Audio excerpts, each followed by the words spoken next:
Diyan na siya.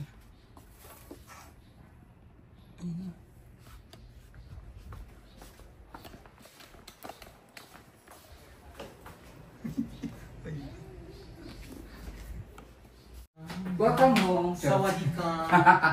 Ayan si Pauling. Linis na dyan. Haluto ka na? Nagluto na ako ng malabang breakfast. Ano yan?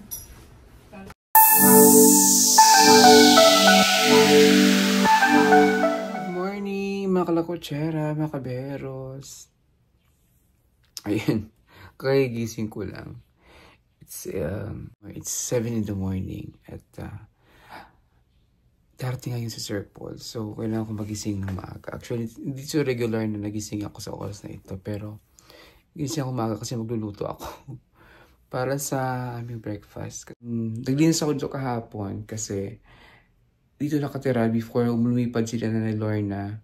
Si mama ni Maylene, parents ni Maylene, sila ni Tipik yung Bombay, punta ng Manila, Laguna, ay dito sila nagstay. So, siguro nung umalis sila, nagmadali, medyo makalat. So, kahapon naglinis ako.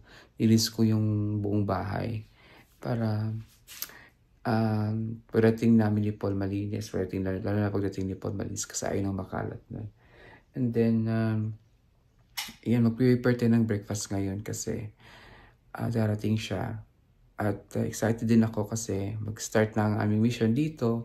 Babalik na kami sa aming regular na ginagawa dati na pag-akit ng bundok, pag-mission, pagbibigay tulong sa mga kababayan. So, ngayon magluluto tayo ng breakfast, no? Samahan niyo ako dito.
Tayo na ang palaya for breakfast. Palaya with egg.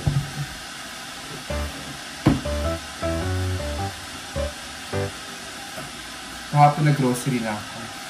Pagdating ko dito, wala nang kamiglaman yung ref namin. So kailangan ko mag-grocery kahapon. Wala di pong gatas, wala kami gatas, wala kami kailangan sa bahay, tubig. So, nabili na ako kahapon sa SM. Wala pa siyang reply eh. Pero naka-online na siya. Baka naka-ano pa lang ito.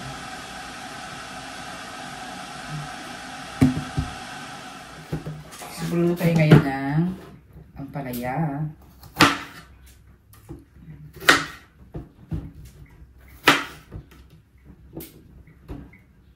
For breakfast. Ang palaya with egg.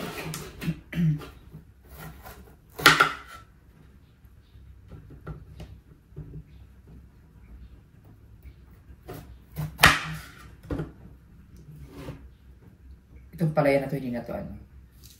Parang, hindi na siya native. Nalala nyo yung kinukuha namin ng palaya. Yung mga native na sa mga dandaan lang. Ang palayang ligaw. Yun. Marami pa lang sa amin yun. Ngayon nagtanim na na talaga kami. Meron na kami sa amin. Parang yung iba nga tinatanim na talaga. Sa kanya ni Paul talaga. Yung palayang ligaw, tinatanim na sa kanilang mga halamanan. Hinahalo siya sa kanilang mga gulay-gulay. Yung mga, ganyan lang siya kaliit. Na mga, ang palaya. Palayang ligaw. Mapait din siya, pero hindi naman ganoon kapait. Unlike nito kasi, na iba nito, hindi na siya, yung ganito ang palaya. Hindi na siya ganoon kapait. Yung malalaki. Yung native parang pait talaga yung ano niya. Pero very healthy daw yun. So, lagyan ko lang ito ng egg. Lagyan ko muna siya. Ang technique nito, para hindi siya mapait, pagkahiwa mo, ilagay niyo siya sa tubig na may asin.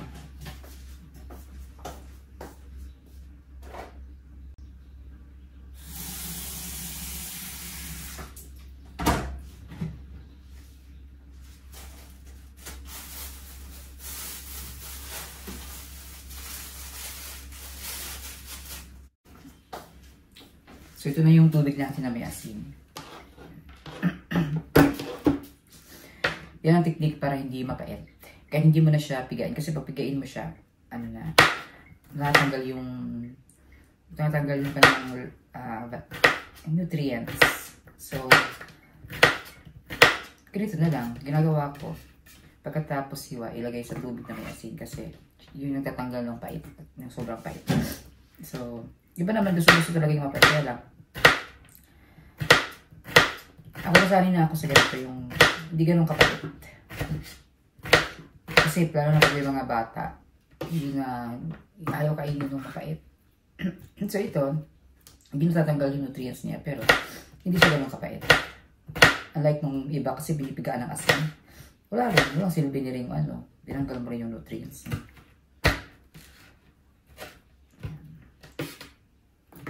Tapos, huwag mo na siyang hiwain ng malaki. Dapat medyo manipis lang. Hindi ganun pa.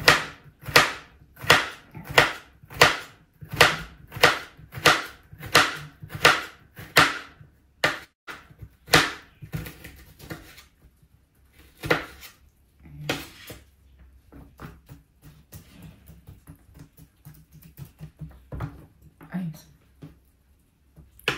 Tapihan muna ako.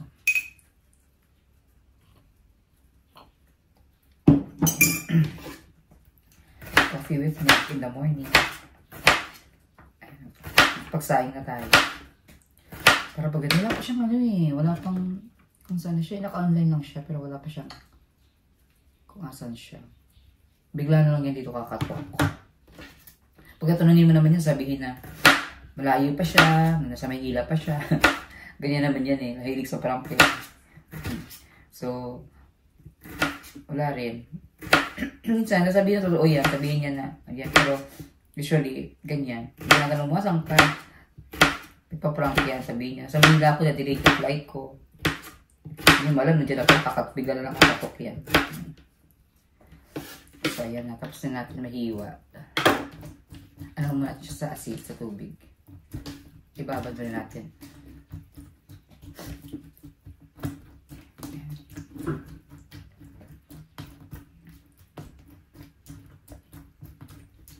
Para mapasa siya ng asin. Tubig na may asin. So, isa lang ulit kasi madami niyan sa aming dalawa Kaming dalawa lang makakain. Pinuubos namin ito. Isang ganito. Ayan. Grabe yung mahal na mga bilihin ngayon. Grabe yung bilihin. Mahal namin. Nag-grocery ako kahapon sa SM. Para sa amin dito mga kailanganin. Tingnan mo, 2, 4, 6, 7. 7 pirasong sibuyas, 2 bawang. Magkano na? 80 pesos. Sobrang mahal. Kamatis medyo mura-mura. Mura ngayon ang kamatis. 20. Ito, 25 piraso. Malalaki.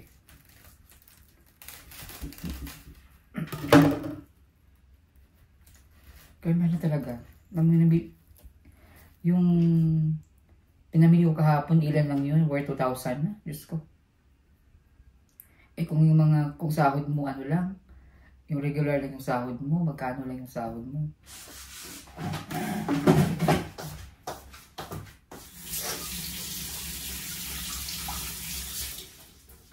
Paano kung regular earner ka na? Sa may anak ka, pamilya mo, kulang yung ano mo.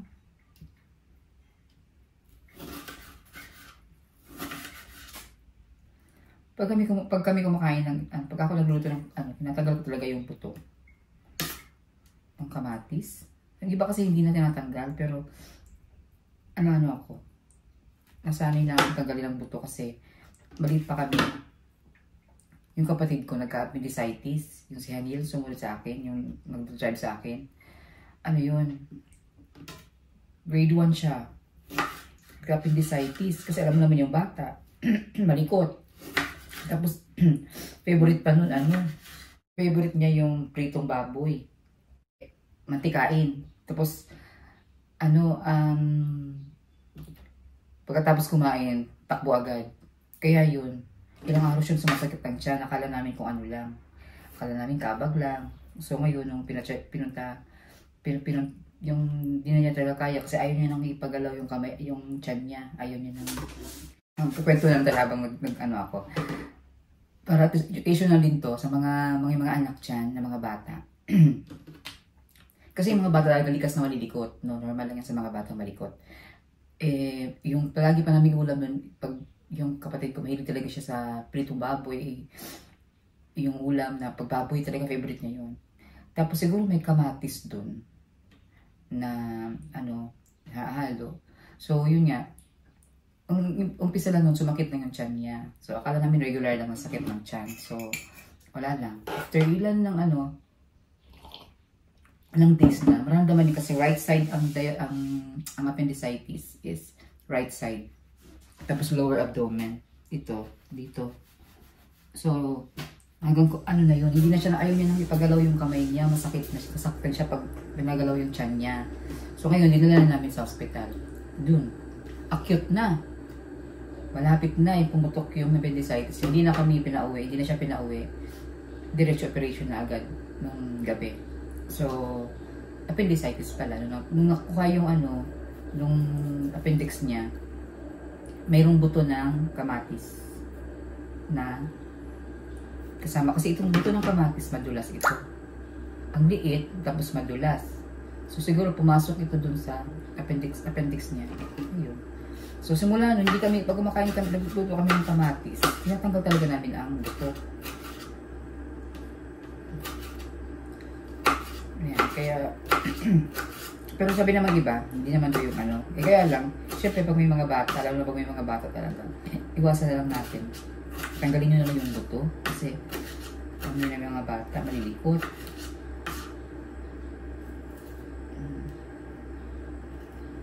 Natanggal talaga namin yung isa.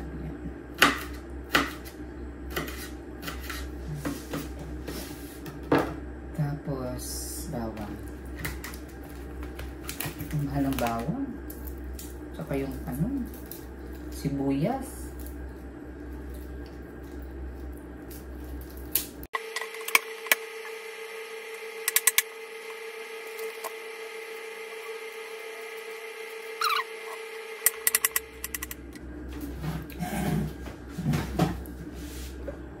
So, bumili kami ng Pagdating ko dito, meron na kaming ganito, oh.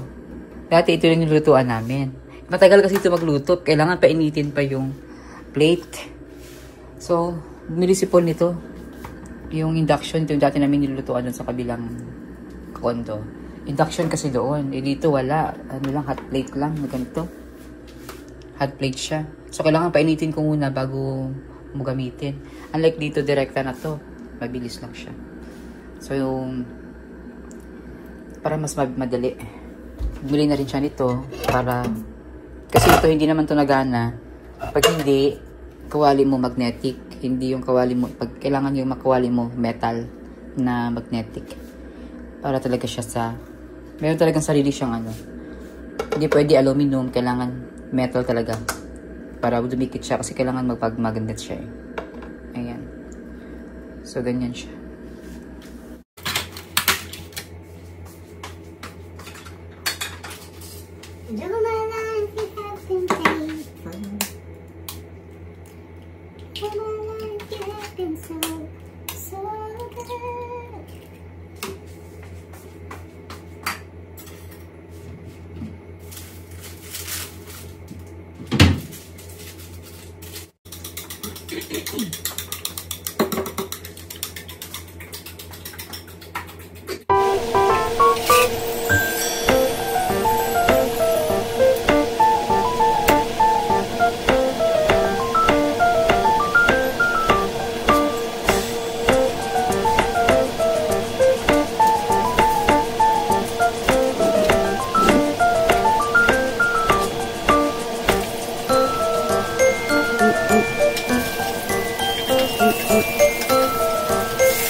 Ating ampalaya with egg.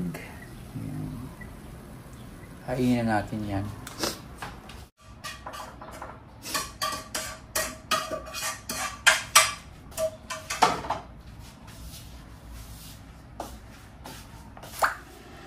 Ayun na siya. Sabi niya palanding pa lang, delay yung flight. Delay daw yung flight nila, tapos parang sira daw yung eroplano ng una nilang sinakyan. Kaya, na-delay. Ayan. Hala. Nakatakot naman to. Anong sira? Paano sira? Paano? Baka nilipat sila, no? Baka nilipat sila. Hindi pa nakalipad. Nilipat na sila ng eroplano. Kasi baka sira ang eroplano. Katakot naman to. Ayun, dahil palanding na daw sila. So, this was, mga 10 minutes ago. So, palanding na yon, baka nandiyan na yun sa, sa baba, nasa airport na sila ngayon. So, ayan. Antayin na natin siya pagdating. Kumain na ako, nauna na akong kumain kasi it's already 11 na.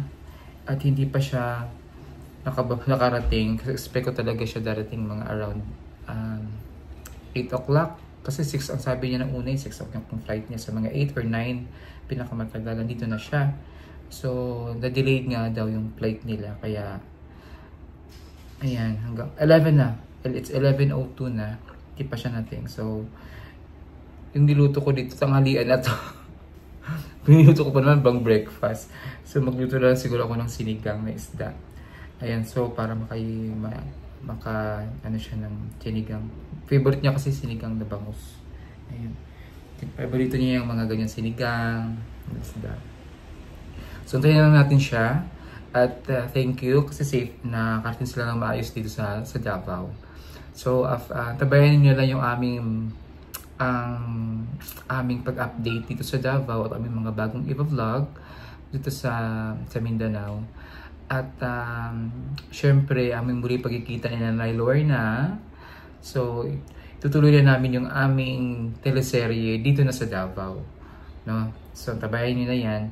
Thank you for always watching. Gusto ko lang i-shoutout sa Tita Susan Lag of Vancouver, Washington, na laging nanonood sa atin yan at sa kanyang mister, sa kanyang tito. Thank you for always supporting and always watching our videos sa lahat ng PB team. At nakakatuwa kasi talagang inaabangan nila yung videos natin. So, pinapanood daw nila pag mga family time nila, pinapanood nila yung Pugong Behero. So, thank you Tita Susan and Tito, ang kanyang husband.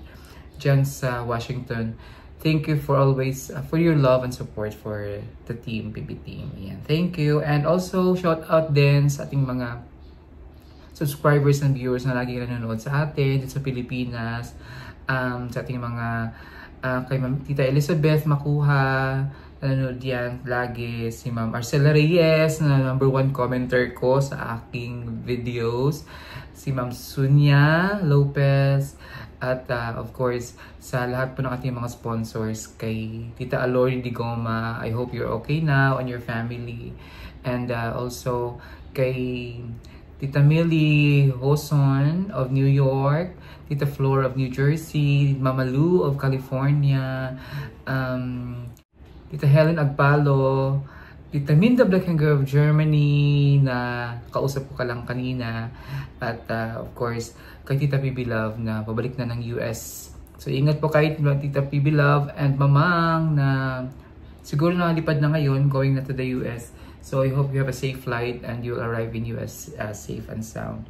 Thank you for everything sa ating mga viewers na subscribers na hindi nagsiskip ng ads. Maraming salamat po. I-shoutout ko lang din tong mga to. Sir Edward Aventura. Ayan, nagpa-shoutout sa atin yan. Thank you for supporting PB Team. And also kay Ma'am Hilda Atienza. Ito yung mga #1 nating comment sa atin. Si Tita Juvie Bigot, Ma'am Rose Baby, Norisa Arabin. Ito may mga #1 na commenters sa ating mga videos. Si Mamalin Valenciano, Pilita Aguila, Norisa Arabin, Bonifacia Manebo, Edna Ecleo. Ito yung mga sa ating top list of nagko-comment sa ating mga videos. Maraming salamat. At #1 sa atin si Ma'am Arcela Reyes. Thank you so much Ma'am Arcela na laging nagmamahal yan. Si Ma'am M. Zion din, no? Thank you. And also kay Basalima Bawa. Ayan. Nagpa-shoutout na sa atin yan. Kay Lynn Dumangon. Thank you also. Jovelyn Coyson of Dubai. Ayan. Thank you also for watching. Ma'am Gina Agripalo of Pampanga.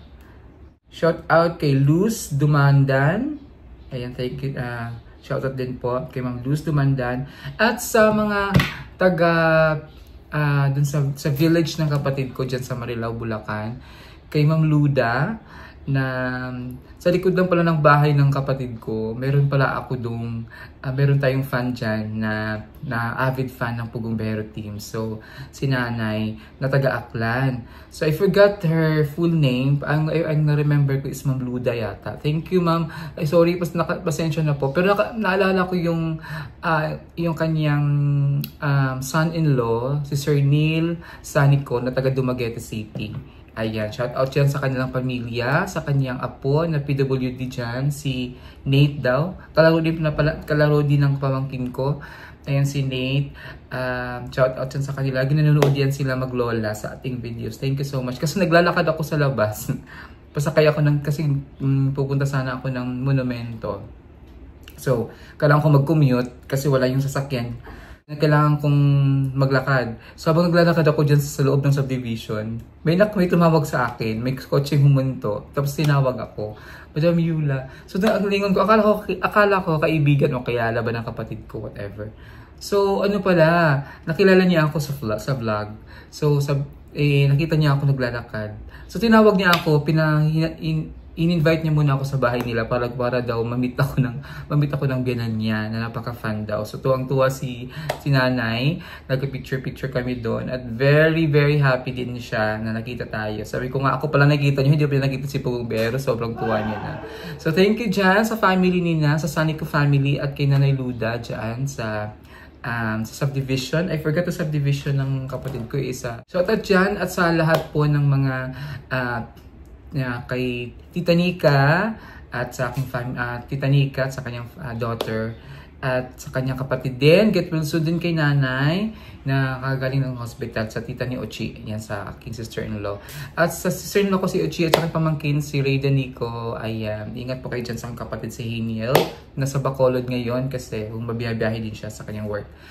Maraming salamat po sa always watching, pagsubaybay sa ating mga videos at subscribers, ating mga videos and ating mga vlog, sa ating mga viewers and subscribers. Thank you. Sa mga nag-aabang dyan kay Nanay Lorna, antabayan yung aming continuation ng aming teleserye, videos, YouTube serye ng Pugong Bihero Production. Ayan. So, wait na, papunta na yun sa Sir Paul, no? Tayo na natin sa pagkakatok na yan dyan. Dyan na, sir. Ayan.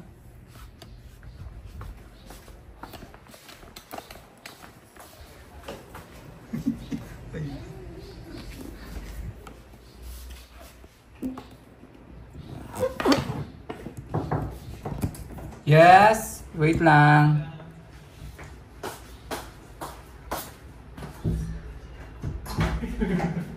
Hi, Jang. Welcome home. Sawadee ka. Ayan si Pauling. Ang linis na, Jang. Haluto ka na? Nagluto na ako ng malabang breakfast. Ano yan? Tanong noodles tsaka Ay, hindi yan. Doon na tayo kumain. ang palaya. Bakit? Jang. Ha? Saan ba tayo? Sa bahay. Sa inyo? Hindi mo sa pinapakain. Alam sa farm? Okay. Doon na lang, tara na. Ngayon na? Yes. Oo. Hindi ka pa naligo? Hindi ko ako. Bilisan mo na, huwag ka na mag-makeup.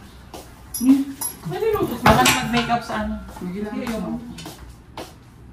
Sabi ba ba? Ay, gutom eh. Gutom na ako eh. Kumain ka muna, may ang palaya dito tsaka ano. Ha? Hindi gusto ko mag-stop. Yun, noodles. Dito ka na lang. Ilan to? Tagal mo kasi, akala ko hindi may... Sabi ko sa'yo, may dinidi yung pali. Hindi, nasira lang. May sira. Buti naman nasira, di pa nakalipad. Kaya Dumaan na lang pala tayo. Pagkain. Kaya Nagluto ako breakfast kasi akala ko, sabi niya kasi 6 AM yung flight niya. Na ano nga, na-delay. So ang expected ko 8 o'clock andito na siya or 9. So delayed nga pala, delayed niya yung flight. Huli pa kami. Nahuli kayo? Speed limit. Hello?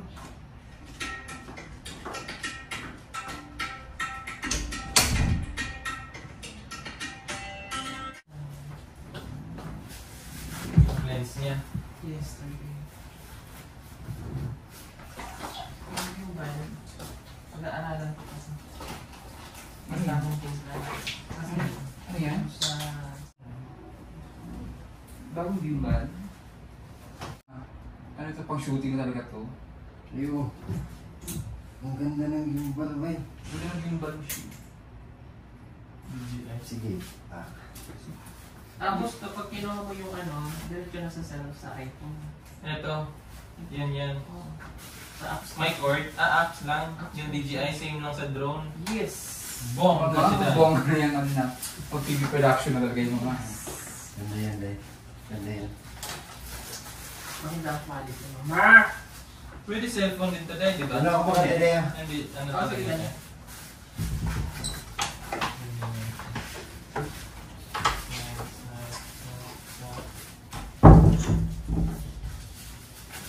Ano yan lamang sira yung aeroplano? Patakbo pa lang, bilis na ang takbo niya. Ha? Bumalik kayo. Balik kami sa aeroplano.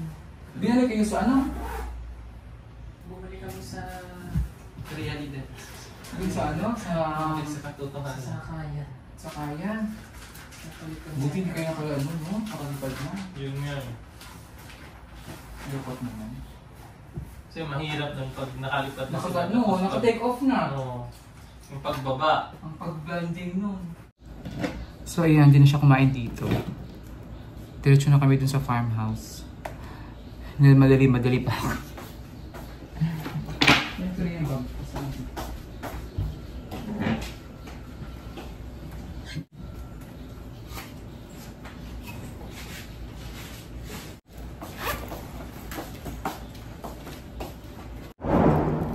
So, ayan.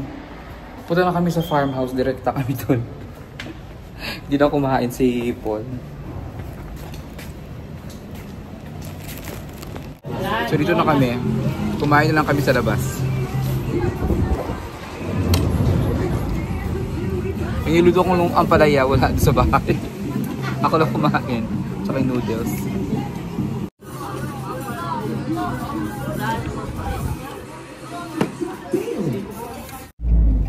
So yun, tapos na kami mag-lunch.